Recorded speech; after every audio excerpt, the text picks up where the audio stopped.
Hi, everybody. I'm Anish Anderia. I work with the Wildlife Conservation Trust, WCT. We are today celebrating International Tiger Day. And WCT has always worked very, very intensively on tiger related issues. One of the most important and the most burning issues at this point in time is that of connectivity between tiger breeding areas via reserve forest, and some of these areas also are human dominated. So the conversation today is between four people. All of us work in WCT. We have with us Aditya Joshi, who has worked on corridor related research for more than 15 years, and he has focused on areas around Tadoba Tiger Reserve, even for his master's degree. We have Sheetal Kole, who has also worked with WCT for several years now. But now she's helping several departments of WCT as a GIS analyst. And she also has field experience because her passion lies in conservation and she finds reasons to step out of the office and also spend time in the field. Last but not the least, we have Girish Punjabi, who is synonymous with tiger related work in the northern Western Ghats. Again, like Aditya, he has done his master's in wildlife biology and conservation. And as part of his master's thesis, he has looked at connectivity.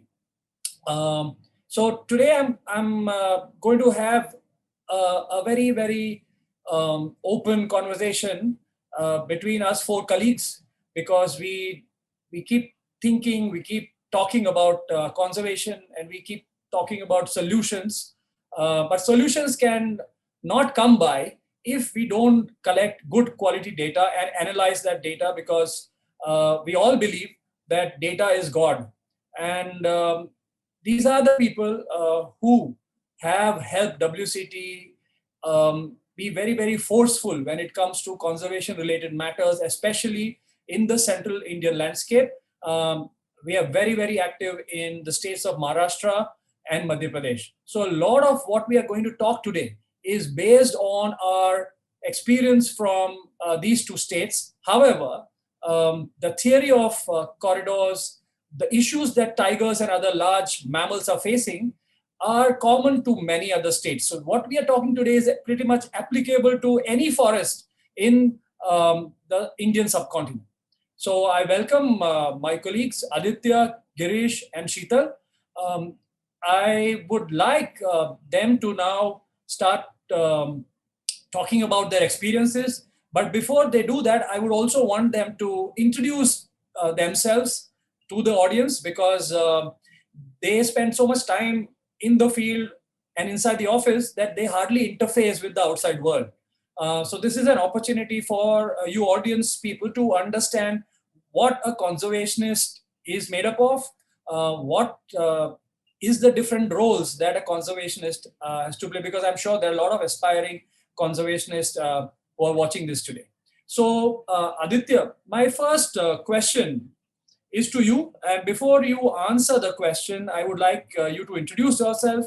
And the question is simple, that you have worked in the reserve forests, in the territorial forests, in the corridors around Tadoba Tiger Reserve for several years now. Even before you joined WCT, you were associated with the tiger work. I want you to give us in a snapshot uh, what we mean actually by corridor, and what are your I would say in a way indicators that you look for when you are going into the forest to start collecting data. So this is before you start collecting information. What is it that makes you zero down on a certain habitat so that you can start asking those very, very relevant long term questions? Aditya, over to you. Yeah. Hi, I am Aditya. I am a wildlife biologist and I have been studying large carnivores for more than a decade now. So it mostly involves large carnivore monitoring outside protected areas. Apart from that, I'm also looking at projects which look at hydrology, forest streams, water flow from protected areas, because that is one of important uh, resource that we get from the forest, and both of them are linked. And then other lesser studied species like pangolin. So these are some of the key work that is going on in the central Indian landscape. Now coming to your question about corridors, so mostly we go to a national park or a tiger reserve, let's say Tadoba, Kanha, Corbett, and we think those are big areas. But if you look from point of view of a tiger whose home range are large, and the average size of protected areas in India is quite small as compared to those in, you say, in Africa. So the need of tigers, like if tigers have to survive over long term, they need large spaces, and it's a large ranging species. So tigers disperse a lot. So individuals from one PA will move to other PAs, and that maintains the genetic connectivity, and the genetic population is then intact. So the corridors would be any stepping stone which is there between two source sites. So it can be a small forest patch, it can also be a plantation, even in some cases, fallow agricultural fields, etc. So when we are in the field, and let's say we are designing a survey, and we want to know whether there are tigers present there, how many there are. Before that, we like to map the forest area using satellite imageries and see how big the forest patches are, how fragmented they are, how many human habitations there are in between those forest patches. And then we do a recce, like we just go to a forest and look for indirect evidences. You might not be able to see a tiger, but if a tiger is present, you won't miss its signs. It leaves so many signs: pug marks, scat, scrape marks, rake marks, and those are visible. And just normal conversation with local people, they will tell you, because there would be some livestock depredation. They would see some animals over there. So a normal conversation with the locals will also give us an idea of presence of tigers over there. And based on that, and based on the resources that we have, then we design a survey, and then we go ahead with it. Thank you, Aditya. So to summarize, basically, first is to go and look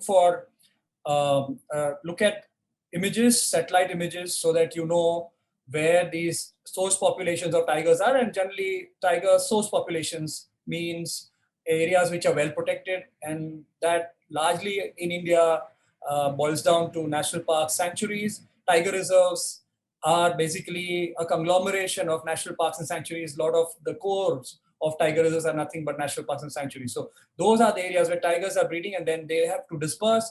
And as they disperse, they pass through a lot of habitats, as Adi mentioned. It could be multiple use areas, it could be forest patches, it could be just a river. And then once you go there, you look at indirect evidences.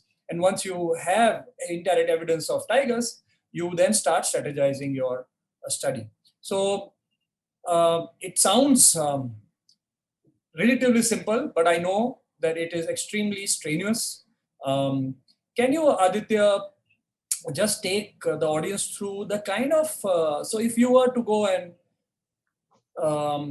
look at a corridor. So as a scientist, how do you look at a corridor? It's not just the satellite images, but you need to get down there and get some fine grained information. So what are those tools that you as a researcher use, and your teams, of course, to go and actually look for evidence and then for data, because that data needs to be collected in a manner that starts feeding into conservation questions, right? So what is that? How do you do that? What is the scientific method that you and your teams are using in the field? Yes. So these surveys are like scale dependent. Let's say we are now looking for tigers, and based on our previous studies via genetics, we know that tigers can disperse as far as 650 kilometers. So when we look at corridors, we have to look at the complete stretch of the forest. So if we are going to say, let's say, study a corridor, then it cannot be a piecemeal study. It has to be a snapshot of that complete corridor. And that means it needs a lot of resources. So to start with, we first do an occupancy survey. So what it basically means is we divide the whole forest into sizable grids, which is dependent on the home range of the animal. So let's say if we are looking at tigers, it would be 188 square kilometers. and then we walk in those grids, and then we look for tiger signs. Along with tiger signs, then we look at covariates. So this means factors that might impact tiger presence. For example, human disturbance, habitat type, presence of water, presence of prey species. So those are the things that we collect while we are walking these trails. So tiger signs, these covariates, and apart from that, we also collect scat. So we do these grids, sample these grids phase wise, and then complete the forest patch. And then based on that, we get the probability of occurrence. So we know that if we go to that forest patch and put camera traps, what is the probability that we are going to find tigers over there? So this is the first step, because it doesn't require those many resources. Apart from traveling from point A to point B, all you need is a GPS. So it's low on resources, but you get basic information about tiger presence. So that is step one. Step two is when we are walking those trails, we collect scat samples, that is fecal matter of tiger. And it is rich in information. There are two things that we get from it. The scat is covered with mucus, which has cells, tiger cells, from which we can extract DNA. And from that DNA, we can then look at relatedness of tigers.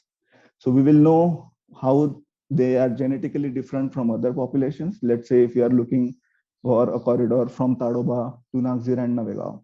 So we can see whether the population in Tadoba is similar to that of Nagzir and Navegao, or they are different. And based on relatedness, at individual level, we can tell whether this individual has migrated from a different population or not. So that tells us whether tigers are moving and using that corridor or not. Second information that we get from SCAT is diet.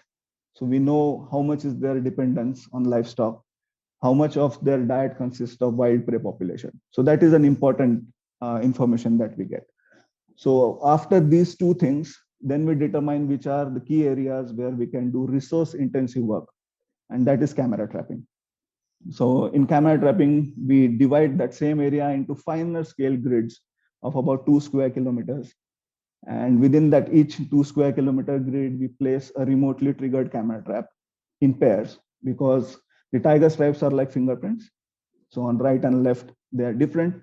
So we want a snapshot of that tiger at any given point of time, so that we can assign a unique ID to that tiger, which stays with it forever, because the tiger stripes don't change.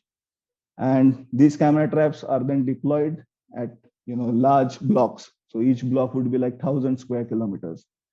And they are active for about 40-45 days. And then we get critical information about number of tigers, their movement patterns, how much area they are using.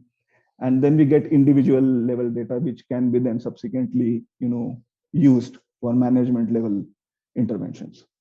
So these are the key things that we do when we are surveying a corridor. Thank you, thank you, thank you, Adi. My next question is to Girish. Girish, welcome. Again, before you answer the question, I would like you to also introduce yourself. And the question is as follows. Girish, Adi spoke about the kind of work that he is doing around in the Vidarbha area, which is one of the richest in terms of large carnivore densities. You work in a very pretty area, but it is not high in density when it comes to carnivores, it comes to herbivores. But why are you interested in that habitat? Most people think that tigers have to be present in high densities. And those areas where the tiger densities are high are the most important focus areas. The other areas need not, be protected the way the high density areas are. So why is the area that you're working? I'm not going to speak much about the area, because I want you to explain that area that you work in, and also from taking the lead from what Aditya has mentioned about how they go out there and collect data. Uh, what is it that you have done in the last 10 years from the first, and Aditya mentioned about the occupancy survey. So what kind of occupancy survey you did, and why was that done? And did you only study tigers, or you looked at other animals? And if you did, Why? So this is a long question, but I think it'll be interesting to hear from you. But before that, please introduce yourself. Thank you, Anish, for having me on board. A little bit about myself before I answer your questions. Um, I did my master's on the Indian fox. And after studying the Indian fox for my master's, I did a study in the Sahyadri landscape of the Western Ghats, where I examined the distribution of large carnivores. Following that, I have been working in the Sahyadri landscape for most of the time. And recently, in the year 2019 and 20, we've actually reassessed the status of large carnivores in the Sahyadris. Coming to your question as to why I work in the Sahyadris or why I work in the Western Ghats, when most people know that the density of large carnivores is much lower here as opposed to the Central Indian landscape, or you could say the Corbett landscape of North India, or the Northeast landscape like Kaziranga. The reason I work in the Sahyadris is because the Sahyadris is part of the Western Ghats. The Western Ghats, as we all know, is a biodiversity hotspot, and it is also recognized by UNESCO as a World Heritage Site. Now, what is a biodiversity hotspot? A lot of people have this question. Most people believe that a biodiversity hotspot is because a particular landscape or a region has a lot of biodiversity. That is true. That is just one aspect of a biodiversity hotspot. Definitely, the Western Ghats has a lot of biodiversity packed in every area. So if you compare a 1 square kilometer land in the Western Ghats with that in Central India, you'll find that the number of species you find here are tremendously more. So that is clearly one important thing. But the hotspot tag also means that there is a lot of threat in the form of anthropogenic activities, from local people's dependents, from people who are living outside in nearby cities. All of them are dependent on the land for their resources. So the amount of threat in this landscape is tremendously large. So that is a reason why the Western Ghats, or rather the Northwestern Ghats, where I work now, is something that is really, we really need to go in and do interventions to protect these last remaining pockets of wildlife and biodiversity habitat. Okay. So the real importance of the Western Ghats for large carnivores is because, as you know, that the Western Ghats in India supports one of the highest number of tigers, along with Central India. So once you look at this landscape as a holistic space, the northern range limits of this landscape, which is the Sahyadri landscape, is where extinctions have already happened or are happening at a really fast pace. So, generally it is known in carnivore biology that the range limits are where species will go extinct. So the Northwestern Ghats is actually the range limits for 3 of the 4 large carnivores found in this area. One is the tiger, of course, which is the flagship species of most of these large forest areas. Second is the lesser known but very charismatic again, dhole. That's also known as the Asiatic wild dog. Very little is known about the ecology and biology of this species, and we are just about starting to learn more and more about this species. The third is the sloth bear. Again, another species found widely in the Western Ghats, but in the Northwestern Ghats, we know of places where they have gone extinct in the last 100 years. So of all the 4 carnivores, which includes the leopard as well, these 3 carnivores will very soon go extinct if conservation interventions are not taken place in time. So what I have done here is, as Aditya explained earlier about the occupancy framework. So over the last decade, what I have done is, in this landscape, we've actually looked at the distribution of these 4 large carnivores. The first study we did was with Dr. Advait Edgaonkar. That was way back in 2010 and 11. And now through WCT, we have repeated this work in 2019-20. This long-term data set has been invaluable because a lot of conservation interventions in the form of a new tiger reserve, the Sahyadri Tiger Reserve, as well as a lot of other initiatives have been taking place to consolidate the corridor. So the long-term data is actually telling us whether we've been successful at doing conservation, what is the existing status of large carnivores, what was it 10 years ago, has all our intervention made any difference or not? And this is something that is vital. Monitoring is vital to try and understand whether our interventions are making any difference at all or not. So that's the larger theme I work at. I work at a large landscape level. I try to look at carnivores, which are flagships in these landscapes, and try and see how we can conserve large chunks of habitat, which are really vital for biodiversity as well as for ecosystem services. Fantastic. Thanks, Girish.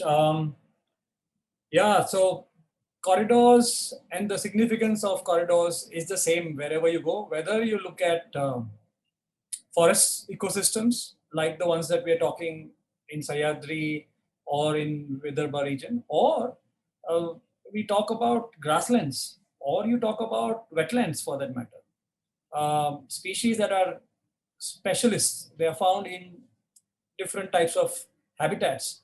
Unless those habitats are connected, it becomes damn difficult, especially for mammals, to move. And that movement is very important because if there are some local issues, for instance, if there is flooding or there is severe drought or there is fire, and if an entire population gets wiped off, it could even be because of poaching.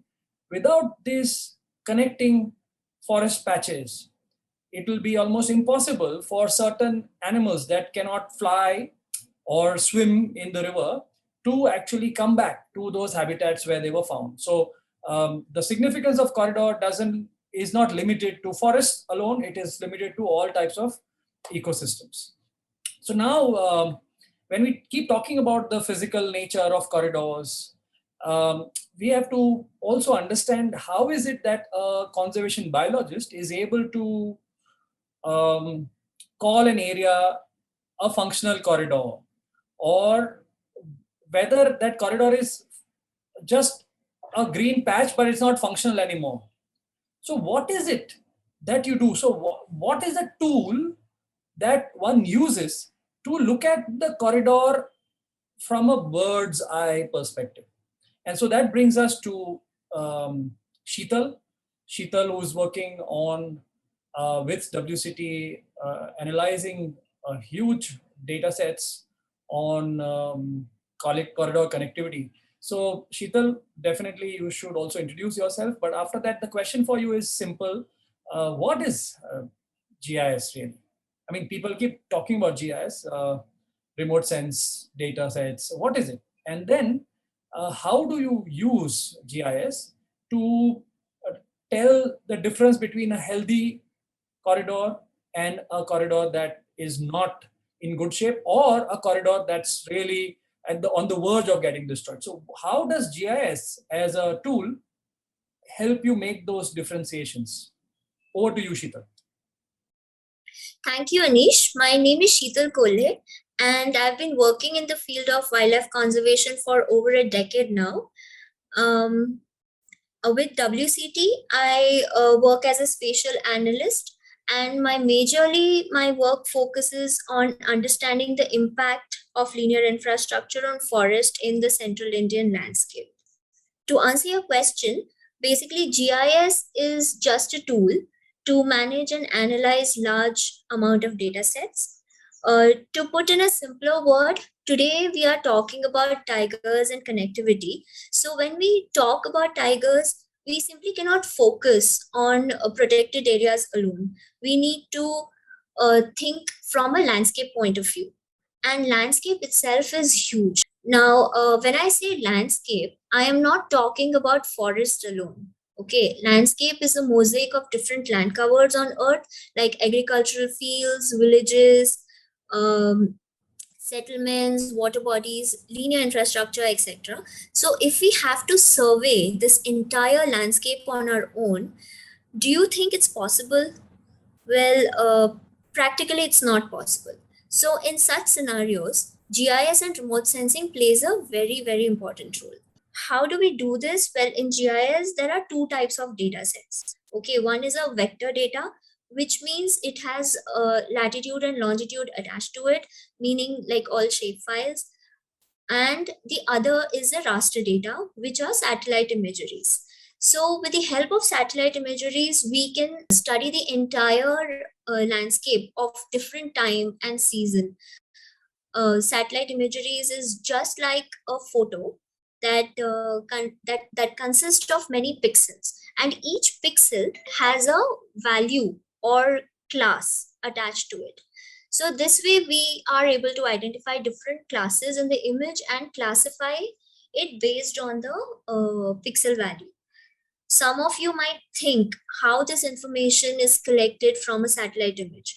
Well, satellites travel in space and it take pictures from the above, pictures of Earth from the above. So, but it needs an energy, right? That can travel in space, that can travel through the vacuum of space, and that energy is called the electromagnetic energy. So, when these electromagnetic waves fall on the surface of Earth, certain elements on Earth reflect energy and certain elements absorb energy. So based on this information, we can identify different classes in the image by its color, by its size, shape, and texture. And we can classify these images into different classes and make a land use land cover map. With the satellite images, we can also monitor the forest and corridor on regular basis to understand how the landscape is changing over the years. What are the factors causing this change? And the trend and rate at which this change is happening. We can use multiple data sets collected from the field, like animal movement data, animal presence data, forest fire data, rainfall or soil or population or linear infrastructure data, and overlay all this information on our land use land cover map and understand the relationship between wildlife and the changing landscapes. This information can help the decision makers and stakeholders to make a better decision for conservation. So one such example is of the roads of the roads that were being expanded around Taroba Tiger Reserve. Since we were regularly monitoring that corridor, we could identify this problem very early on in 2016 itself, and this enabled us to collect data from the field and put the mitigation measures in place right in time. So I will talk about this example with maps in some time, but yeah, this is what GIS and remote sensing in a nutshell is, where we can study large data sets and make timely decisions for better conservation efforts and to understand the health of our forests. Thanks, Sheetal. So Adi,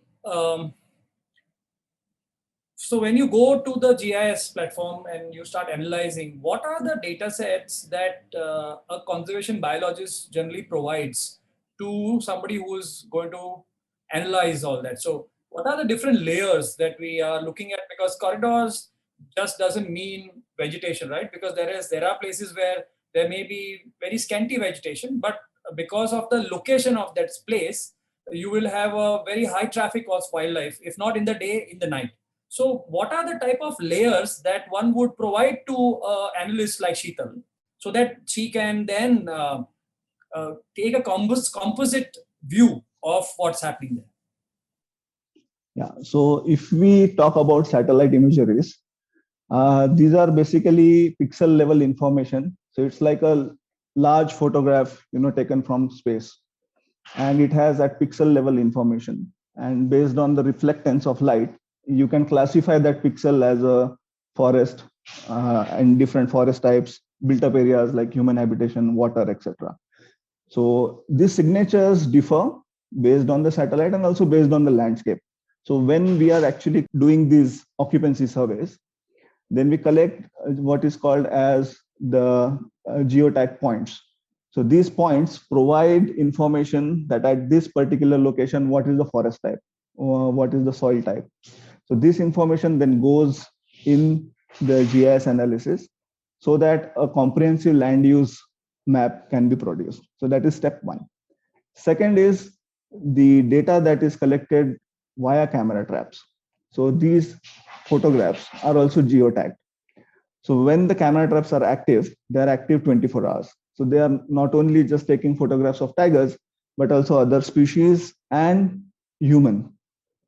So the images that we get from camera traps can be classified into different categories, like people just trespassing, going through the forest, or if they are extracting any resources, fuel wood, grass, grazing pressure, presence of feral dogs. So all these images are geotagged. So this data then can be converted into a shapefile and then becomes one of the input in the GIS analysis. Then third important point would be presence of water bodies, like in different seasons, because these surveys are multi-seasonal. So you do a survey in a particular season and then you keep repeating it in different seasons over a period of time. So you get information about presence of water, what is the level of water in the water tanks over there. So that is one information that can be then as a metadata attached to various data sets. So based on these kind of inputs, then we can get a comprehensive image of the particular corridor and the intensity of use by different animals, also anthropogenic pressure, human pressure. Thanks so much. So we have looked at two different types of habitats. One is very rich in biodiversity, but not so high on density of large carnivores, which are considered as flagship species. The other one, extremely good habitat for large carnivores, may not be as biodiverse as the Western Ghats. We also looked at what makes these three conservation scientists tick. We also seen that wanting to do something for corridors is one thing, but to actually collect the right kind of data and analyze using the right tool is extremely important, as important as collecting data, to be able to translate the passion and the science into policy. So far we have discussed that. Now looking at some other aspects. So I think we can use Girish's work beautifully to also look at the importance of corridors for different species, which means that if we were to look only for tigers as a flagship for connecting forests, will that help connect the forest for other species? That's an important question, because Project Tiger was launched in early 1970s with an idea to protect large chunks of land. And because tigers move in large areas, they thought that the tiger is the right species to use as a symbol. By default, by protecting tiger habitats, we'll be able to protect a lot of other species, thousands and thousands of species and millions of animals. And definitely it has helped. But is that it? Which means that should we be complacent? And so your work, Girish, helps us actually understand that the corridor is the same. So the forest is the same. How does it translate in terms of connectivity to different species? And here I'm only focusing on mammals because you are working on mammals. Obviously, there are very, very important implications on birds, on even insects. But let's, for the time being, look at your work in a greater detail so that we can explain the people who are listening to us as to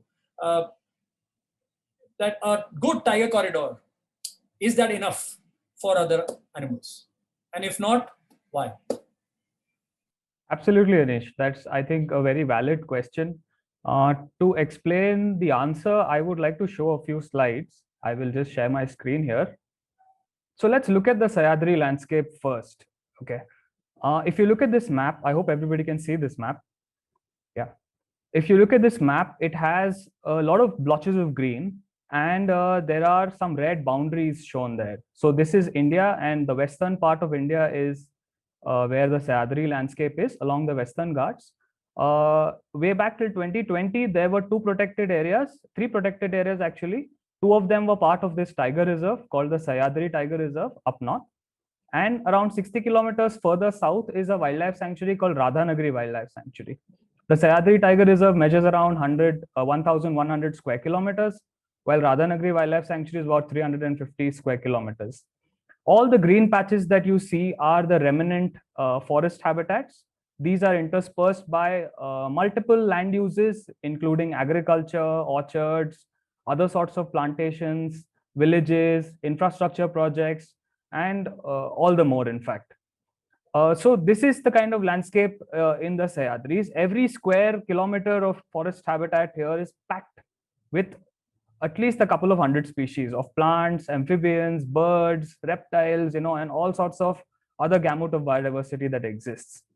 And the thing about the Western Ghats is it's a really linear landscape. If you can see that the landscape is actually very, very straight and long. Unlike Central India, which is spread across a wide area, the Western Ghats is actually a mountain chain that is very, very linear.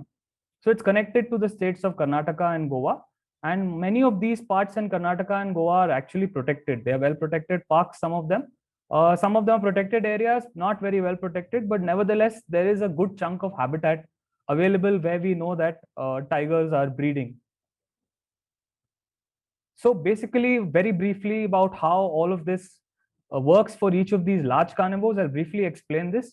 So as I spoke earlier about the studies we did in 2010-11 and in 2019 and 20, what we found is that tiger occupancy has actually increased in this landscape. If you look at these two maps, the one on the left is 2010 and 11, and the one on the right is 2019 and 20.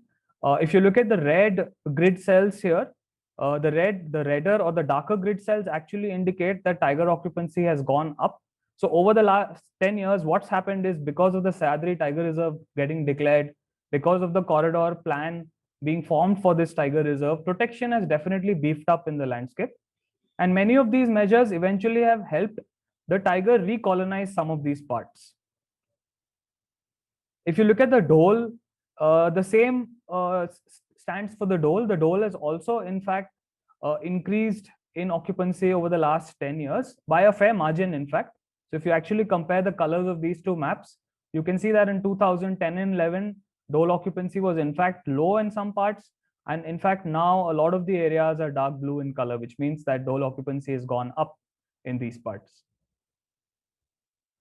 Similarly, for the leopard, in fact, is a fairly adaptable species, as we all know. So not much changed for the leopard. The leopard used to occur in almost 95% of the landscape way back in 2010 and 11. And now it occupies about nearly the same, 96%. So not a lot changed for the adaptable species like the leopard. And it was pretty much same for the sloth bear. There were only slight increases in some parts because of the declaration of the Sahyadri Tiger Reserve. Some parts were where sloth bears seem to have colonized. Other than that, not a lot changed for sloth bears either. So what really changed in the last 10 years is that tiger and dhole occupancy seems to have gone up. So what is the importance of this long-term data? What is it telling us? It's telling us that for certain species, if you look at this graph, for the tiger and the dhole, the colonization probability is nothing but a value between 0 to 1. So if the probability is closer to 1, it means that something has occurred in a significant way or in a higher way. And if it's closer to 0, it shows that it's occurred in a lesser way or in a lesser fashion. So colonization for the tiger and dhole seems to be higher than the extinction probability, while for species like the leopard and sloth bear, there doesn't seem to be much of a change. For sloth bears, of course, there's a slight increase in colonization, but it's not very significant if you actually look at the real data on the ground.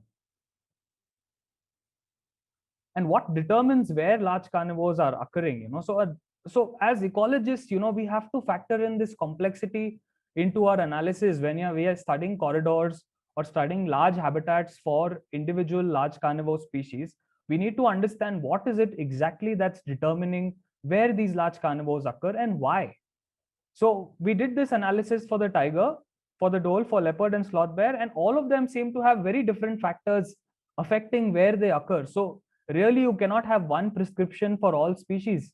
This is what our findings are telling us. It's telling us that for the tiger, the source population, which is mainly the protected areas in Karnataka and Goa, the distance to that source population is the most important factor where tigers are occurring. It's not even as much the size of the forest habitat, but in fact, the distance to where the source population is there.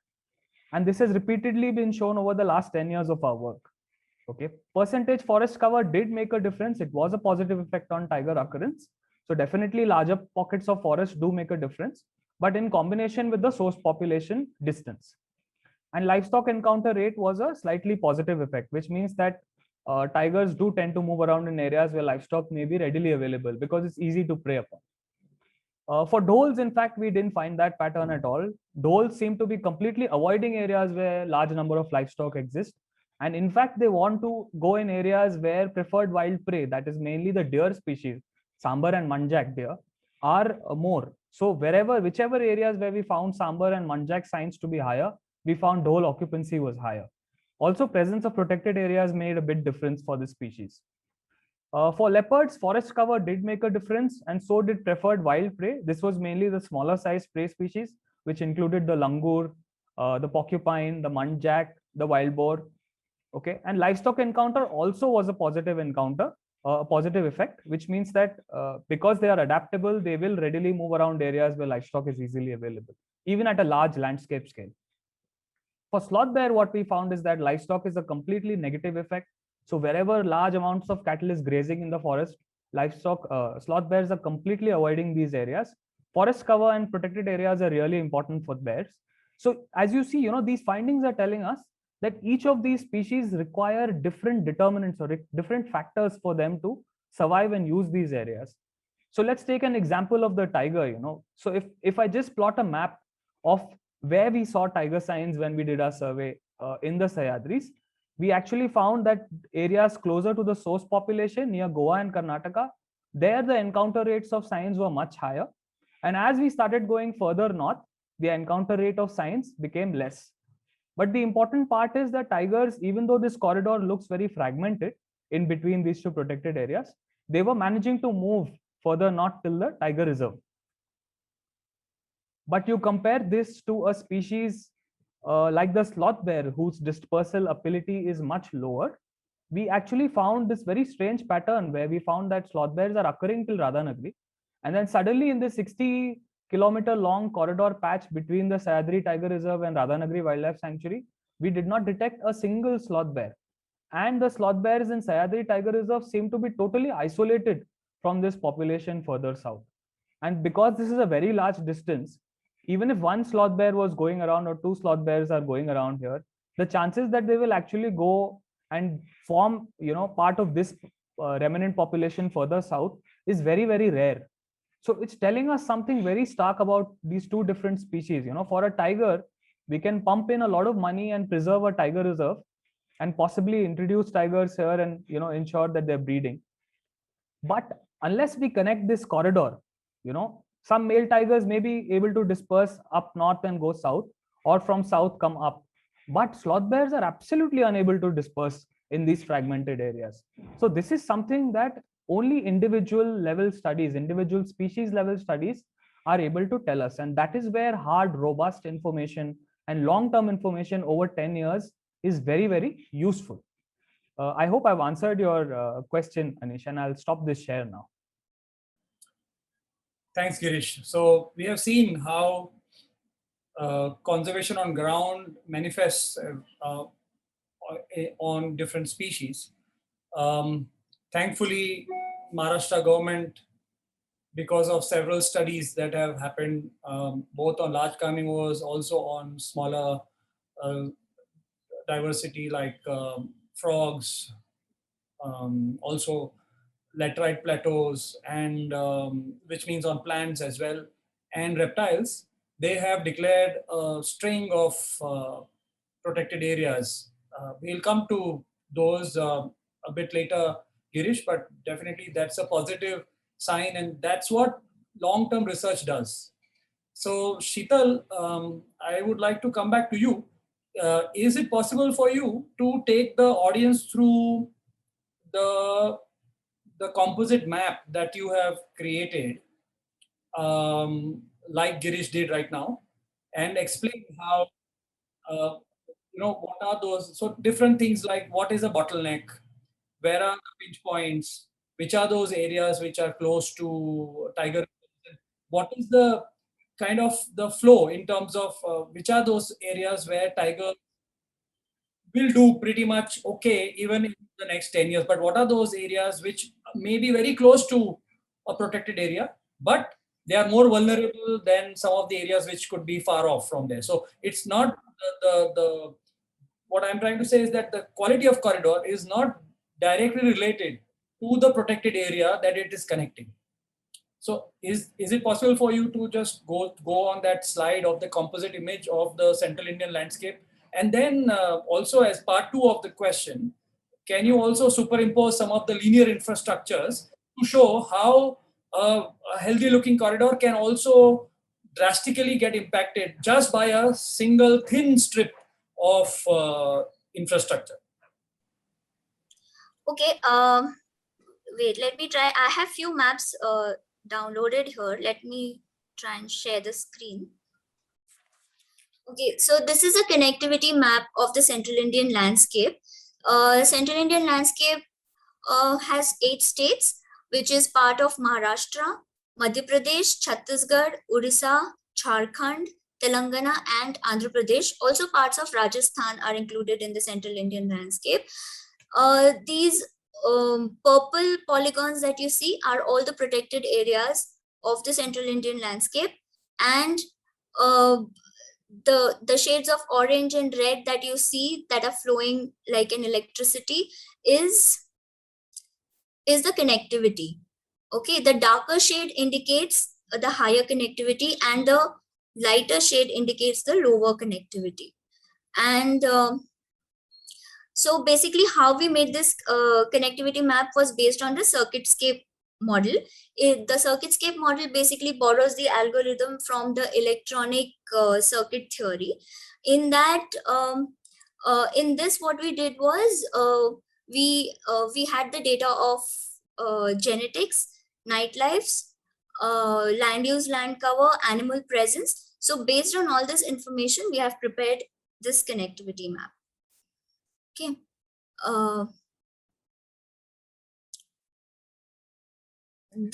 The yellow lines right now that you're seeing on the map are the existing roads that are there in the Central Indian landscape, and the white lines that you're seeing, the black and white lines, are all the proposed roads in the Central Indian landscape. Now,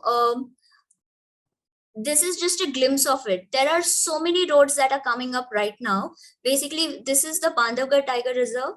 And if you see, there are, right now, those roads are not visible here, but because I've not updated this map, but there are roads which are going to surround the Bandhavgarh Tiger Reserve right now. So there are a lot of roads that are coming up in the Central Indian landscape.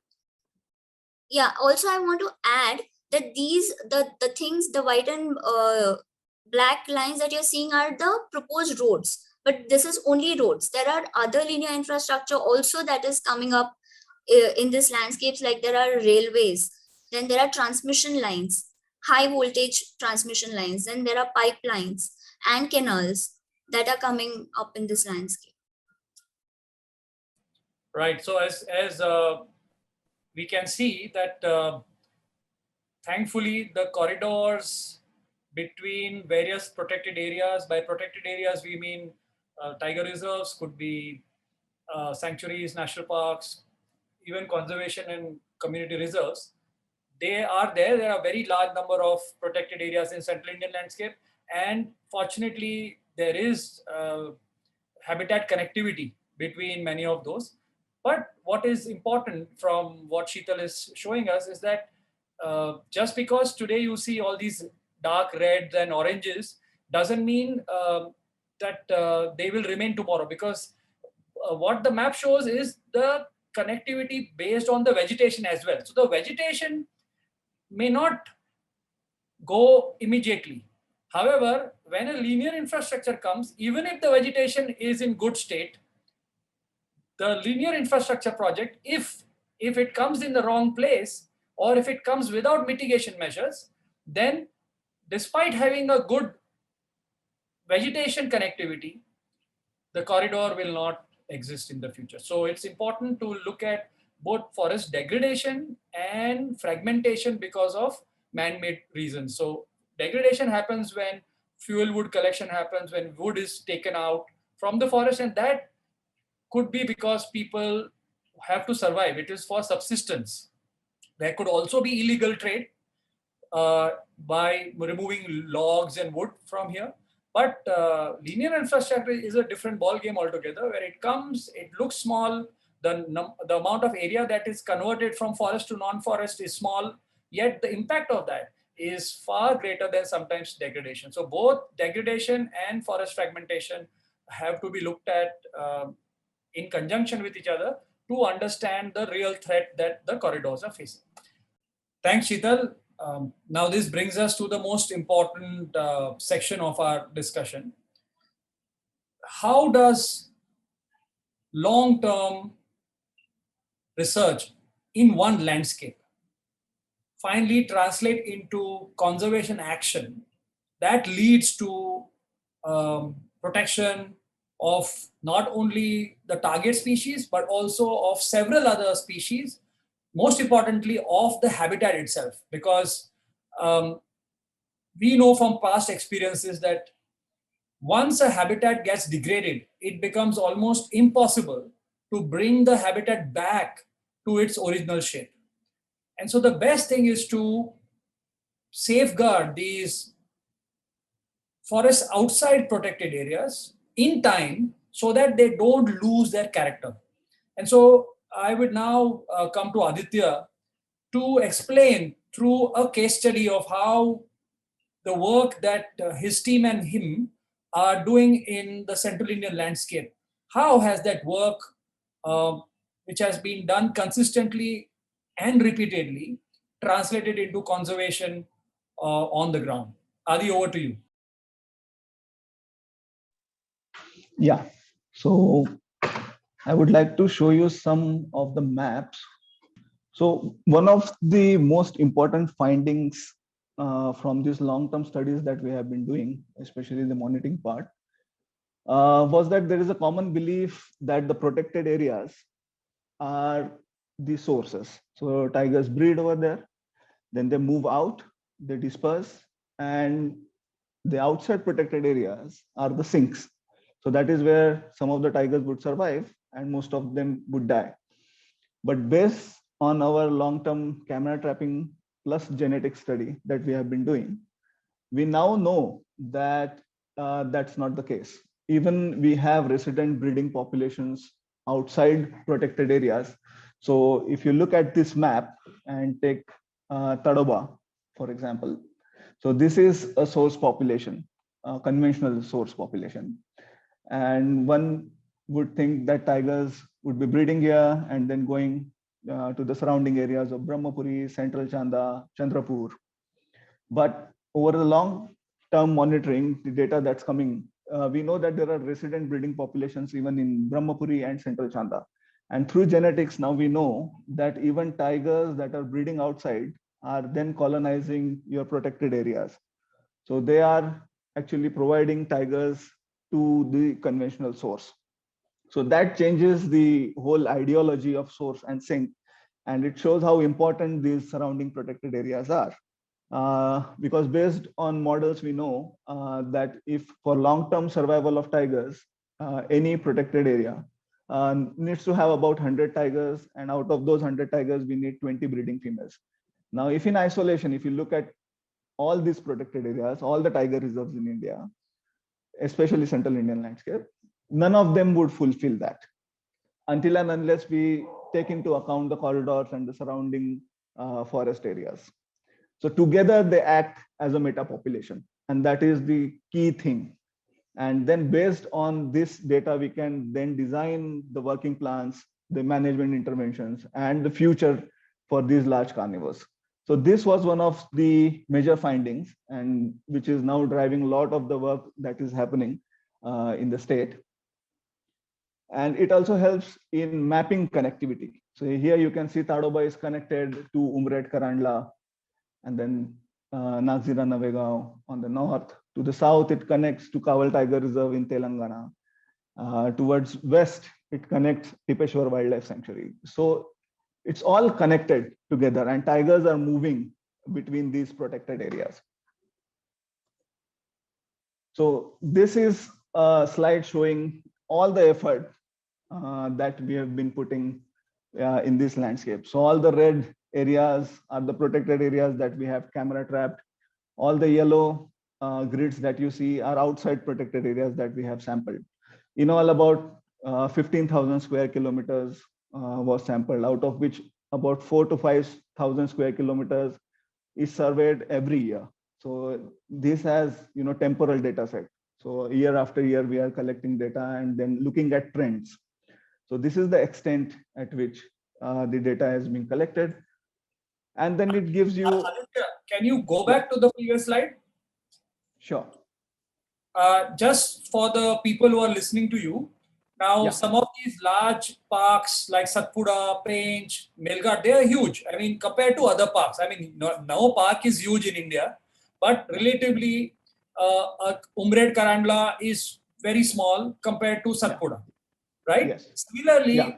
the corridors also between Pench and Kana is Yeah. large sized. Between Pench and Satpura also there is good amount of forest cover. However, if you go towards Pandarkavda or you go towards to the west of Bog, which is Pora and all that area, those are like small compared to other places. Then are those areas also important? Because people would instinctively think that these large patches are safer for tigers, these smaller patches there are discontinuous. Then I mean, how as a conservationist would you compare these large sized corridors with the small patches and the large sized protected areas and the small? So is varying importance given to these, or they all are equally important? Yeah. So when we talk about these multiple use areas, as you correctly mentioned, some of these corridors, if you look at, for example, Khana Pench, it will have very few villages inside the forest patches. There are villages, but relative size of the forest patch is larger as compared to, let's go and see Pandakauda over here. The forest is quite fragmented, but you do have tigers over there. They are breeding, but the limiting factor for tigers in today's date is the habitat. So if the habitat is not contiguous, then it leads to multiple problems, and one of the major problem is conflict. So both these areas have to be treated differently. We cannot put the same measures in a fragmented landscape what we would concentrate on a large tract of forest which is contiguous. So that's the difference. Most of the interventions in fragmented landscape would be to manage those areas in such a way that they facilitate tiger movement and it doesn't lead to conflict. Because increasing forest cover in such areas, for example, Pohra, which is next to Amravati city, and then Pandarkauda, which is highly fragmented, in a developing country like India, it's very difficult. So we have to prioritize. We have to give importance to large tracts of forest which are contiguous and have the potential of becoming tomorrow's Tadoba and tomorrow's Corbett first. And at the same time, make sure that these areas act as a stepping stone, because no matter how small the patch of forest is, it is very important for tigers to just move from one place to another. So the management strategies for both of these would be different. So you are saying basically that even if a track is 8 to 10 square kilometers, it is important, and as probably not as important in terms of how many animals it can hold, but extremely important as a stepping stone, right? So we cannot kind of be partial towards small patches just because they may not hold too many animals. Yeah. So corridor might not be just a patch of habitat which supports resident tigers. It also has the function of facilitating movement of animal, which is key for maintaining, genetic viability of tigers over a long period of time. Right. That's an important aspect. Now you can go on with your other slides. Yes. So this long-term data that we've been talking about generates quite interesting, observations. For example, in this map, all the blue area shows that repeatedly where tigers are breeding. So you are having, litters that are getting born over there, and then tigers dispersing. So these are the hotspots where tigers are breeding over multiple years. So that gives you that provides you a template as to how do you prioritize areas within the corridor for protecting, and how do you design your management plans accordingly that suits wildlife. And this map shows the connectivity of Tadoba with the surrounding protected areas. So all the red areas are the patches where tigers can move from one place to another with least resistance.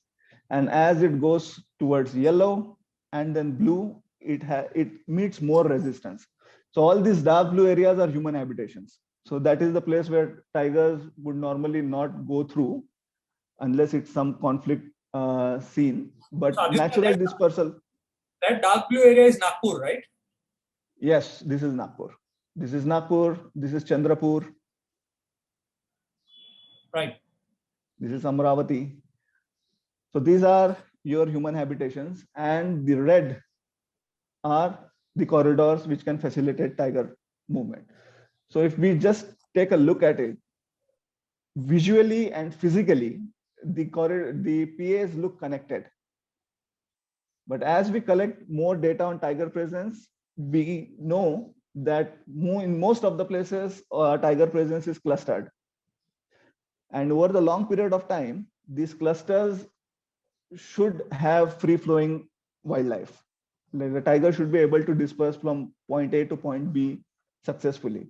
And to do that, we will have to declare some new PAs, some conservation reserves, or include wildlife based management plans into the working plan of the territorial areas. These are the areas which are outside protected areas. So those are the changes that will bring about positive impact on wildlife over the long period of time. So one of such exercise is the tiger conservation plan, which every tiger reserve has to make. And there's one chapter on corridors. So all the data that we have been collecting in this landscape, we provided it to the forest department. Data such as connectivity, tiger presence, fragmentation, and all this data was collected at a compartment level. That is the smallest unit at which the forest department functions. So for example, if you can look at the TCP corridor plan for Tadoba, this provides the first corridor from Tadoba to Bor, and it shows where the gaps are, how big the gaps are, which are the villages which are found over there, and which are the villages which should be part of the corridor plan, so that any interventions that are being done to restore corridor, those villages should be taken into account, so that the effectiveness of the plan is more because it is ecologically linked. So I'll take you through all the corridors of Tadoba. This is a corridor between Tadoba and Umred Karandla, Tadoba Nagzira Navegaon, Tadoba Tipeshwar. So Tadoba has connectivity over all the areas. So one of the major aspect of large carnivores outside protected areas is conflict. And conflict has a lot of dimensions, and it's not very easy to resolve over a long period of time. So one of our objective was to identify what are the factors which influences human tiger conflict in the Chandrapur landscape. So to show you the landscape, this is the Tadoba Andari Tiger Reserve over here, and it is surrounded by territorial divisions of Brahmapuri. This is Brahmapuri division, which has about 1100 square kilometers of forest area. Then this is Junona forest block towards south, which is about 350 square kilometers of forest area. And then central Chanda, which is known as the Kanalgaon block, which is again 350 square kilometers. And then you have small patches of forest of about 50, 60 square kilometers, such as Rajura, Bhadravati, Varora. So there are tigers present all over the Tadoba Tiger Reserve, surrounding the forest of the Tadoba Tiger Reserve. So one of the hotspots for conflict is Brahmapuri forest division. So I'll take you through the data set that we have generated. So this shows you the tiger hotspots. See, the orange area means that every alternate year, this region act as the tiger hotspot. So you will find tigers occurring in more numbers, or the capture intensity would be more in these areas. And the yellow areas are sporadic hotspots. So suddenly these areas will have more tigers in some year and very few tigers in some other year. The camera traps that we deploy also captures humans, so human activity. So if we map all the human activity across multiple years and stack them on top of each other, it will look like this. So each slice is one time frame. And the red areas show you higher human presence, and the faint areas like this pink is where there is low human activity. So what this helps us to understand which are the areas where recurringly humans are going in the forest and extracting resources, because that is where the interaction between tigers and humans is high.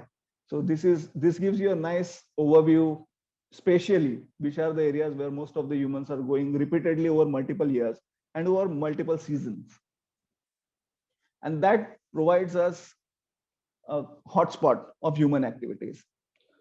So these red areas are where humans are going consecutively to extract resources. And these pink areas are the upcoming hotspots. So these are the hotspots. If the things continue as it is, they will become red. So that will become consecutive hotspots. So these are the areas where we have to concentrate so that we can control people going in and then conflict happening over there. So this is the overall conflict hotspot pattern that comes out after plugging in all the data. So the consecutive conflict that is happening would be these red areas at the beat level. It is shown over here so that it is easier for the frontline forest staff to understand which are their areas and where they should improve and increase their patrolling. The new hotspots are all these purple areas. So these are the areas which didn't had conflict in the past, but now they are emerging over a long period of time. And these brown areas are the oscillating hotspots. So some years there is conflict over there, some years there isn't. And the blue areas are where there is no conflict. So you do have some areas where there is no conflict, but some areas where there's a lot of conflict. So this provides you a template that which beat should be focused for interventions to reduce conflict over time. So if you can see, this region doesn't have any conflict, but it has tigers. So it has tigers, it has leopards, wild dogs, even hyenas, which are not so frequently found in this landscape. They are always in clusters. They are not in high densities in this part. Sloth bears. And it also acts as one of the stepping stones for tigers moving from Tadoba to Umred Karandla wildlife sanctuaries. So this area, which has low conflict, good for connectivity, and has tigers, has low human presence, are some of the areas which can be taken up and upgraded to a protected area status. So these are the kind of inputs that we work with the forest department, and we try to upgrade these areas into a protected area or a conservation reserve, or try to implement a wildlife focused management plan in this region. So the state of Maharashtra declared this as a wildlife sanctuary. This is Godazari Wildlife Sanctuary. And now it acts as a stepping stone for tigers moving from Tadoba to Umred Karandla. You can see there are tigers present everywhere.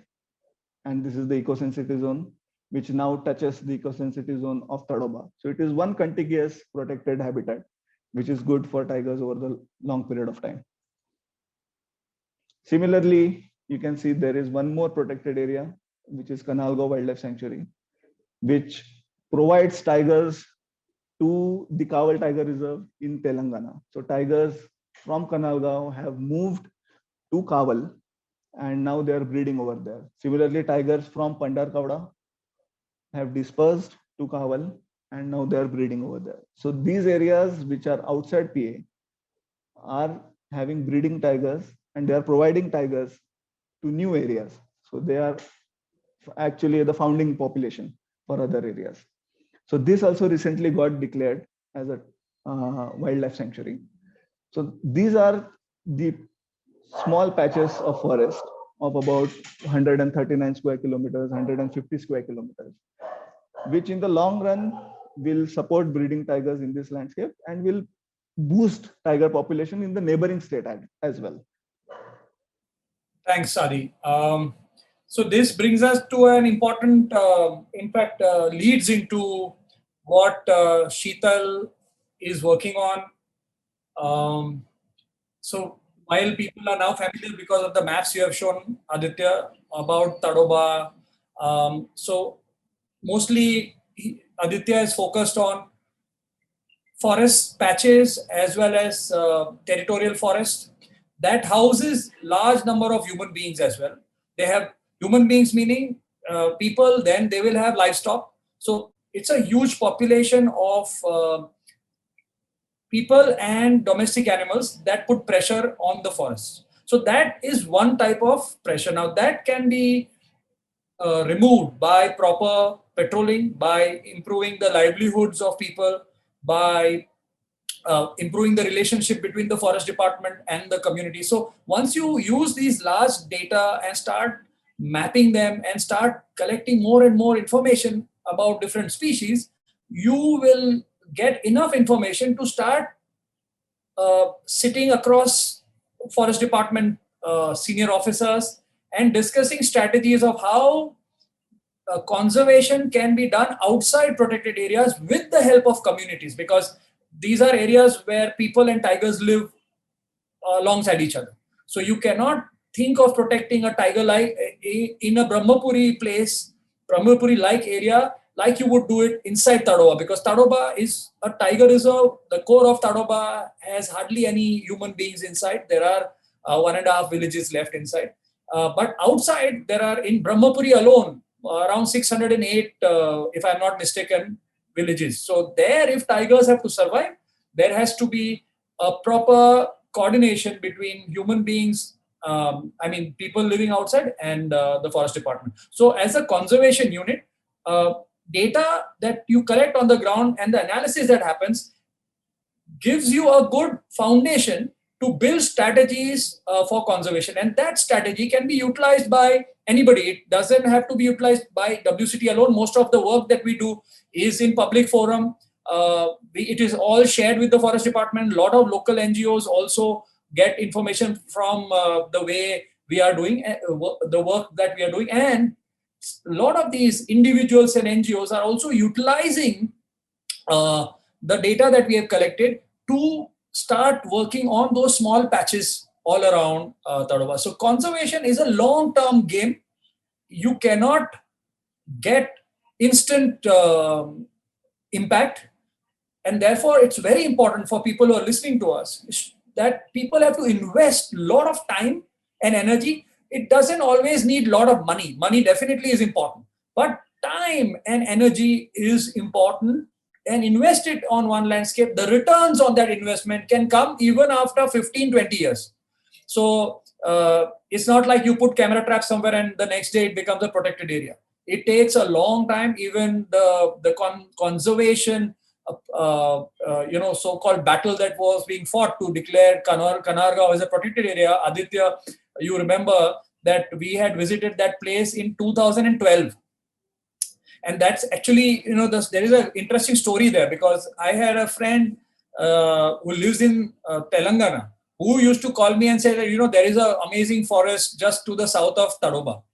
So I asked him, and then he told me that there is a patch called, it belongs to the Forest Developmental Corporation. No, it also, I think it belongs, because there is a lot of logging that is happening there. But there are a lot of tigers. So I said, let me try and see. And so I think, after that we had this conversation, and and there was one more person, we went to that location.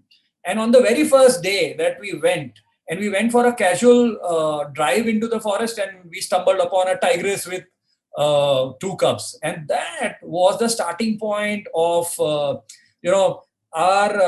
the urge that kind of took over us to somehow try and get this place protected. And there were so many other organizations who are already talking about Kanargaon. There were individuals there who have spent decades in that area and they know the area like the back of their palm. So there are a lot of passionate people all across.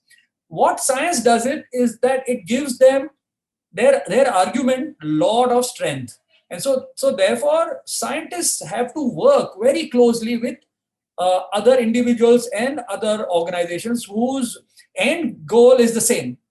So therefore that's the value of long-term data, is what I'm trying to summarize, because huge amount of work has happened, but now that work that we have done in the last 10 years can be utilized for the next 30 years, because that information can be utilized by different people to get different outcomes. So that's the beauty of systematic data collection. So there is no shortcut in conservation.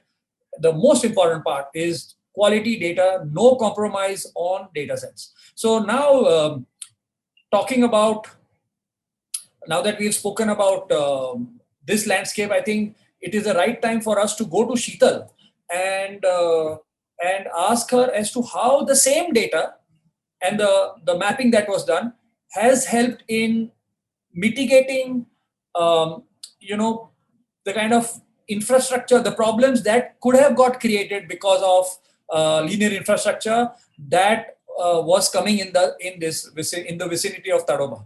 So how all these corridors would have got hampered and how the work has translated into mitigation. I think it's a good time for you to show people through some slides. So, as part of road ecology and GIS, we have been monitoring individual corridors on a regular basis.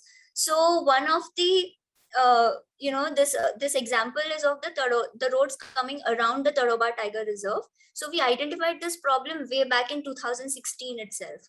Okay, so which allowed us to gather data that Aditya is collecting, and that helped us to incorporate mitigation measures where the animals are crossing the road. So we were able to incorporate 28 mitigation structures in this area along the roads, which has helped us to save corridors connecting Tadoba, like Tadoba to Navegaon Nagzira, Tadoba to Kawal in Telangana, Tadoba to Bor in Maharashtra, then again Tadoba to Indravati in Chhattisgarh. So all these corridors have been saved because of our timely action, and there are 28 mitigation measures in place right now. So yeah, this is one of the examples I could think of, because Aditya has already explained everything else, how we collect data and how it's been incorporated. But that is the beauty of long-term good quality data, that now what we have already has been utilized by your team, Sheetal, to go and actually we identified this problem in 2016 and we got this mitigation measures in place in 2019. So yes, it is like you said earlier also, it is a long-term effort. Fantastic. Thanks, Sheetal. I want to add a few things to this. If you look at the Chandrapur Mool Road, which is on the south of Tadoba, which is about 40 kilometers of road, it is an existing road which is being upgraded. Now, on this complete stretch of forest, there is already a linear guideline which states how big the mitigation structure should be. These are generally animal underpasses. But one of the major limitation is where these mitigation structures should be spatially placed, because until and unless animals use them, the efficacy of these mitigation measures is nothing. Like, we will spend so much money, but it won't serve the purpose. So what this long-term data set is helping us, Sheetal, if you can take to that slide, which shows animal crossings. It provides you exact patches of the road that the animals are using to cross. So this is the kind of data that the implementation agency and the forest department can use to plan the mitigation structures accordingly, so that the structures are placed at these exact spots, so that the animals start using them as soon as the structure is completed, and it helps in maintaining the connectivity. So that is one of the important things that it contributes to the policy. Completely, Adi and Sheetal, thank you. So when mitigation structures are recommended, obviously the best option is to circumvent the corridor. But sometimes, and also the way the corridors are, they are linear generally, and linear infrastructure are also linear. And so if you shift the linear infrastructure, it will still cut the corridor somewhere or the other. So for instance, if this is the corridor and this is the road that's going to come, and if I have to build, if I say it should not cut the corridor here, then where do you shift? Anywhere you shift, it is still cutting the corridor. So oftentimes, it's impossible to move it. Wherever it's possible, that should be the first option. The second option is that, okay, now that you have, that the alignment is fixed, and that there, what Sheetal and Aditya just mentioned becomes important, that you collect long-term data. If you go and do work for 15 days, 20 days, because there is no time, now you will get information, but that information will not be accurate. And because of that, after the mitigation structures are built, and you would spend crores of rupees in building those structures, you will still see that there is animal mortality on the road. And it's not just animal mortality, but it's also accidents which will take human lives as well. So it's lives are lost on both sides. And so it's always important that long-term data sets are taken across seasons, because animal movement changes in seasons. In monsoon, where water is everywhere, animals can cross in quite a few random areas. Sometimes they don't even cross so much because there is water everywhere. But as you move towards the dry season, the water bodies are fixed, and you will have a convergence of species coming in from all directions to that water body. And if those water bodies are close to a road or on a side where it's not the side that the animal is living in, then they will pretty much cross the road twice or thrice a day. So those kind of data sets therefore become important. If you did studies in monsoon and you build a structure, invariably that structure, despite spending all the money and despite all the right intentions, will not provide the kind of mitigation that is required. So it's important again. So thanks really, Aditya and Sheetal, for bringing to light how long-term data is helping the government to safeguard some of our wonderful corridors and wildlife. Now, this brings us to the last section, or the last part of this discussion. I would love to go to Girish again to actually understand how similar work has happened in the Western Ghats, because Western Ghats, as he has already mentioned, is biodiverse but very, very fragile. And so any amount of work that happens there, and if there is some conservation success that comes out of it, it is absolutely invaluable. So Girish, can you take us through so that the audience understands the location, like how Sheetal and Aditya showed the Vidarbha region and how these various tiger reserves and the patches are situated. It will be important for people to understand which are the areas that you are talking, and how the government, along with information provided by organizations like us, has been able to at least move in the direction of securing the corridors and also species. Absolutely, Anish. I will just explain that. I will share my screen again. So just carrying forward from what Sheetal and Aditya explained so wonderfully using maps, a similar sort of analysis we did in the Western Ghats, in the Sahyadri landscape mainly, of the state of Maharashtra. And using some occupancy data that I explained earlier, and as well as some corridor analysis, which in fact Aditya had helped me way back in 2014-15, we were able to identify pinch points in this landscape. So pinch points are nothing but areas in the landscape where connectivity is actually very, very acute. It's like a bottleneck, honestly. Can you show that with a marker that, so that we understand, and also for the audience, what is the area that we are looking at in terms of Absolutely, state, in terms of the names? Yes, I will just explain this. So this is the state of Maharashtra on the top, where you see all the green. On the right side of Maharashtra is the state of Karnataka, And this particular protected area that you see here is the Bhimgarh Wildlife Sanctuary in northernmost Karnataka. Adjoining Bhimgarh is the Mahadevi Wildlife Sanctuary. This is in the state of Goa, and Goa and Karnataka then border Maharashtra, where this particular place exists. So actually from our analysis, we figured out that for tigers at least, individual tigers are moving through this bottleneck habitat and then going further north into Radhanagari or other parts of the corridor.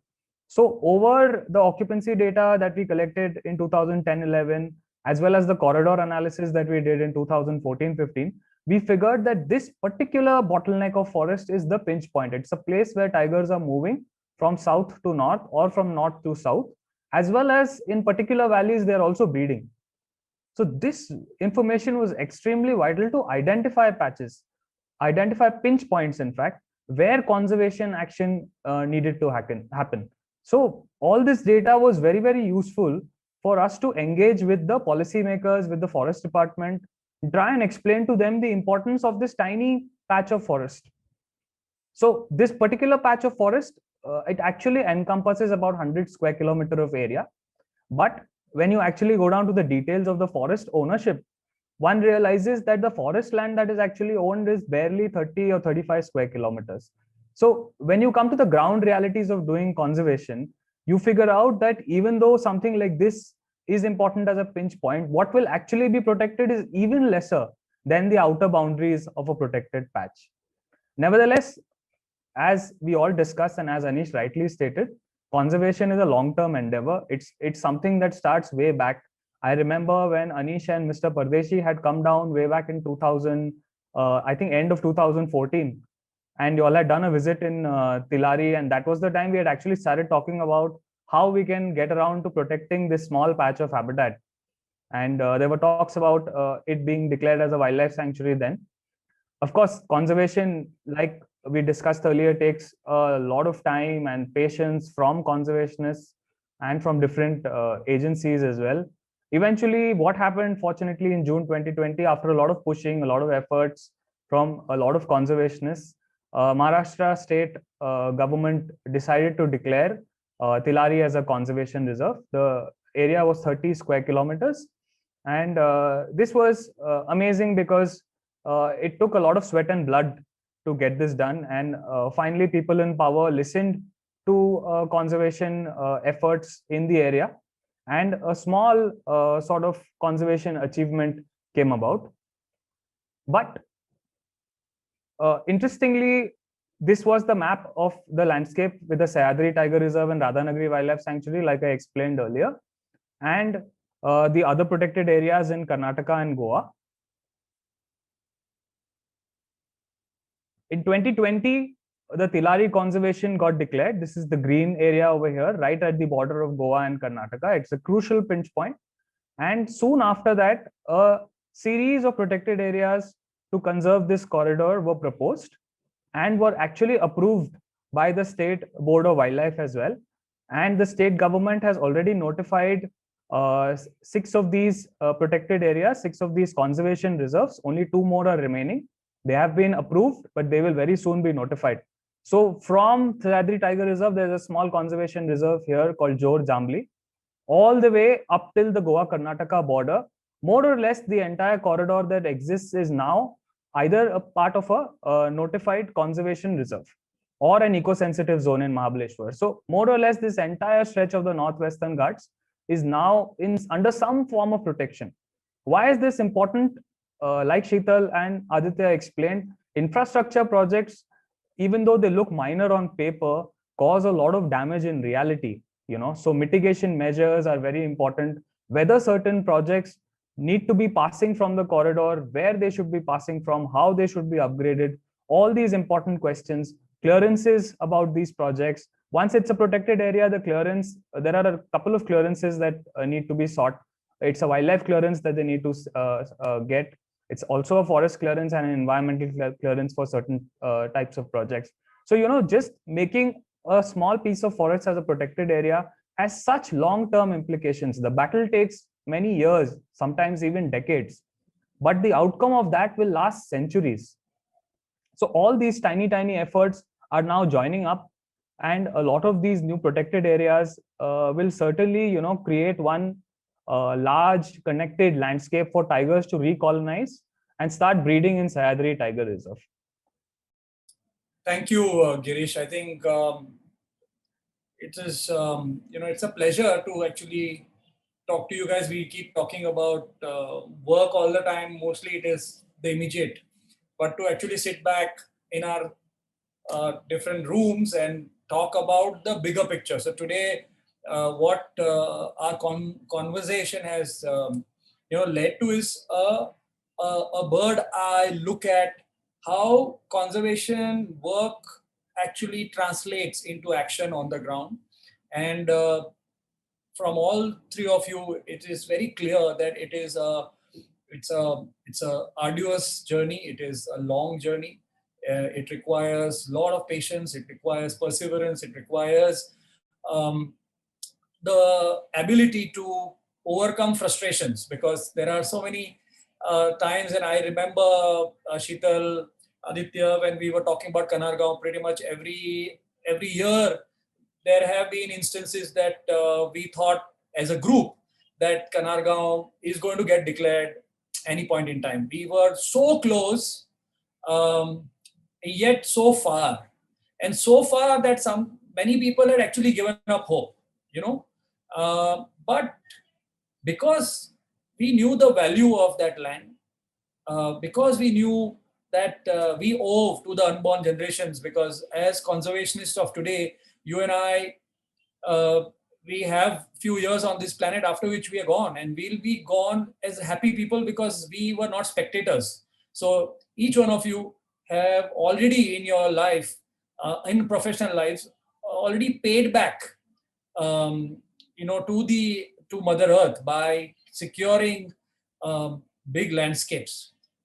So as an individual, you will be satisfied, but as a species, I think the damage that has happened, and it continues to happen as we speak, is so enormous that unless we start strategizing action, unless we start using science in the right way, in a way which is not biased, in a way that doesn't get pressurized by power, unless we do that, we will not, as conservationists, be able to overcome the big tsunami of destruction that this planet is seeing. And so by looking at this, the landscapes that you so succinctly showed all of us, I'm sure there are a lot of aspiring conservation biologists. There could be social scientists. There could be statisticians. There could be economists. There could be lawyers. There could be artists, painters, musicians.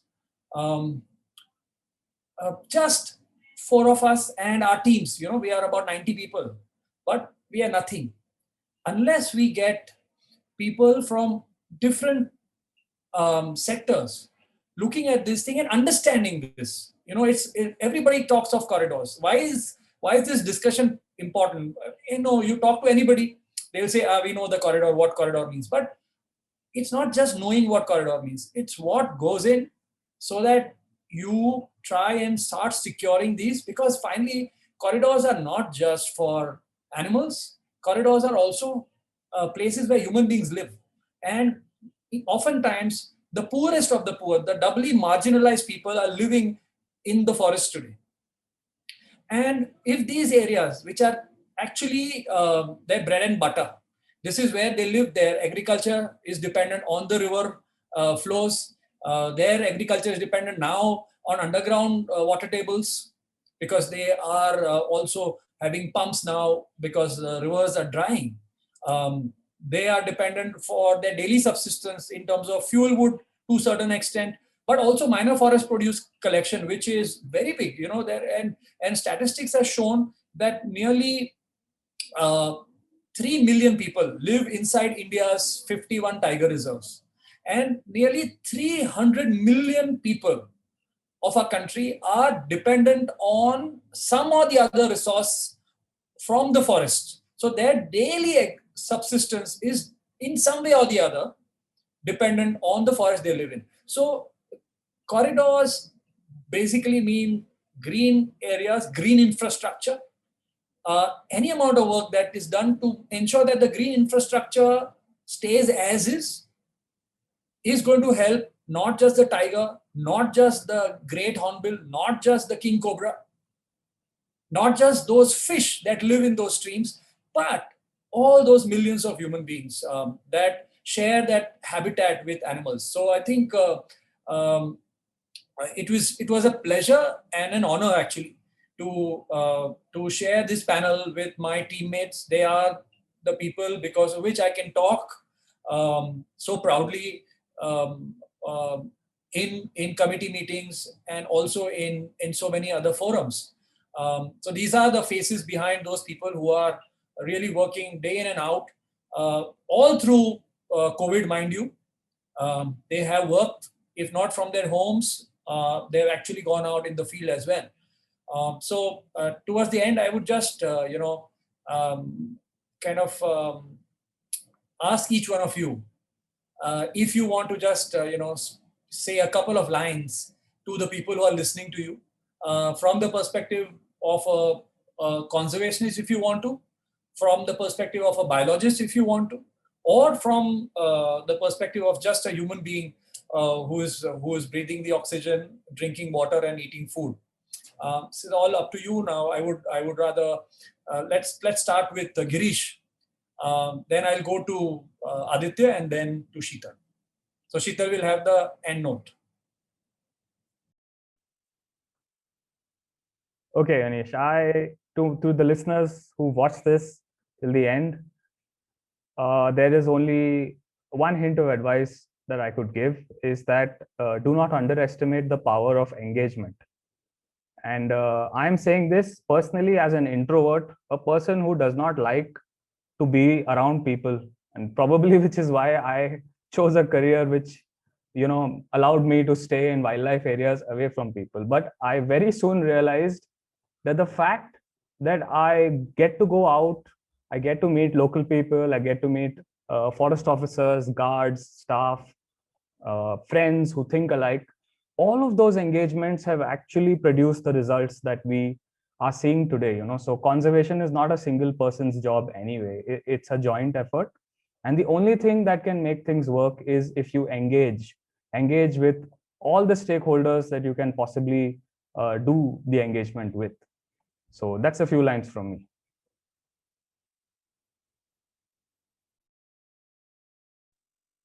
Yeah, I completely agree with what Girish is saying, that conservation is a process and it requires engagement from all the stakeholders.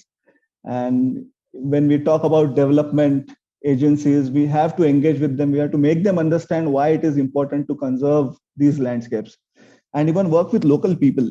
Like, the conservation work beyond protected areas is quite different to that what we do in protected areas.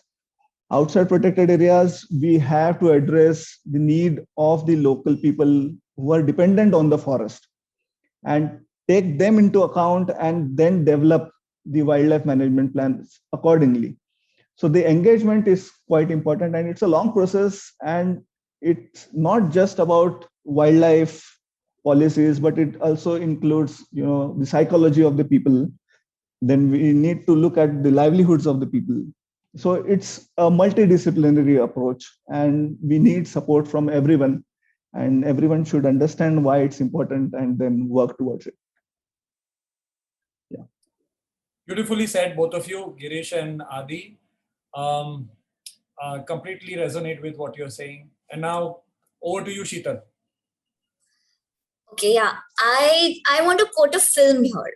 Okay, The Nature is Speaking by Conservation International, where the Mother Nature, where they say that nature don't need people, people need nature, right?